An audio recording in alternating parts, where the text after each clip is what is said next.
একাকিত্ব মানে এটা নয় যে তোমার পাশে কেউ নেই। একাকিত্ব মানে হচ্ছে তোমার পাশে সবাই আছে, কিন্তু তুমি যাকে পাশে চাও সে তোমার পাশে নেই। ভালোবাসা থাকাটাই তো মস্ত বড় একটা অসুখ। এছাড়া একটা মানুষের অন্য কোনো বড় অসুখ হয় কি করে? গতকাল আমি চতুর ছিলাম, তাই পৃথিবীকে বদলে দিতে চেয়েছিলাম। আজ আমি বুদ্ধিমান হয়েছি, তাই নিজেকেই বদলে দিচ্ছি। যার হৃদয় কোমল, যার প্রেম গভীর, তাকেই সমস্ত বেদনা বইতে হবে। মানুষকে বোকা বানানো সহজ, কিন্তু বোঝানো কঠিন যে তাদের বোকা বানানো হয়েছে। গোপনে পাপ করলে মানুষ তিলে তিলে ধ্বংস হয়ে যায়, আর গোপনে আল্লাহর ইবাদত করলে মানুষ শ্রেষ্ঠ হয়ে যায়।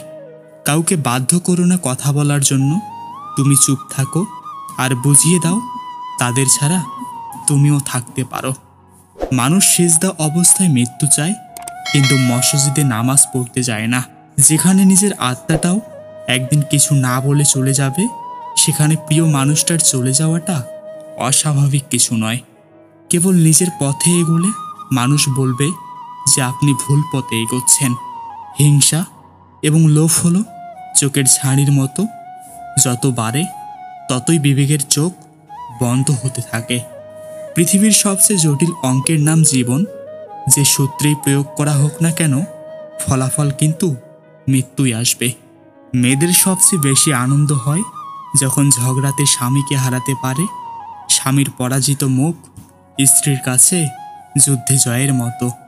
কোনো মেয়ের পক্ষে শুধুমাত্র রূপ দিয়ে একটি পুরুষকে দীর্ঘদিন মুগ্ধ করে রাখা সম্ভব না। ছেলে পাগলের চেয়ে মেয়ে পাগল বেশি ভয়ঙ্কর। বেশি কাঁদলে চোখ সুন্দর হয়। মেয়েদের চোখ সুন্দর হয় কারণ তারা বেশি কাঁদতে পারে। মেয়েরা তাদের পছন্দের মানুষকে আপনি করে বলতে ভালোবাসে। মেয়ে মানুষ না থাকলে আমরা জীবনের প্রারম্ভে অসহায়, মধ্যভাগে নিরানন্দ এবং শেষ ভাগে সান্ত্বনাহীন। বেশিরভাগ রূপবতী মেয়ে নকল হাসি হাসে, হাসার সময় ঢং করার চেষ্টা করে। তাদের হাসি হাইনার হাসির মতো হয়ে যায়। ধনীর রোগ বেশি, গরিবের ক্ষুধা বেশি, মধ্যবিত্তের স্বপ্ন বেশি। খুব সহজেই কাছে যাবেন না, খুব তাড়াতাড়ি আপন ভাববেন না, তাহলে কষ্ট অনিবার্য। যার অল্প আছে সে দরিদ্র নয়, দরিদ্র সে যার চাহিদার কোনো শেষ নেই। কাউকে এমনভাবে কষ্ট দেবেন না যে সে নামাজে বসেও তোমার দেওয়া কষ্টের কথা মনে করে কান্না করে।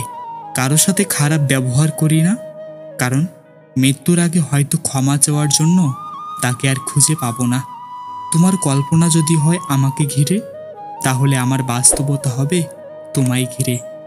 ভাগ্যবান তো সেই যার প্রিয়জন বলে যাও নামাজ পড়ে আসো, পরে কথা হবে।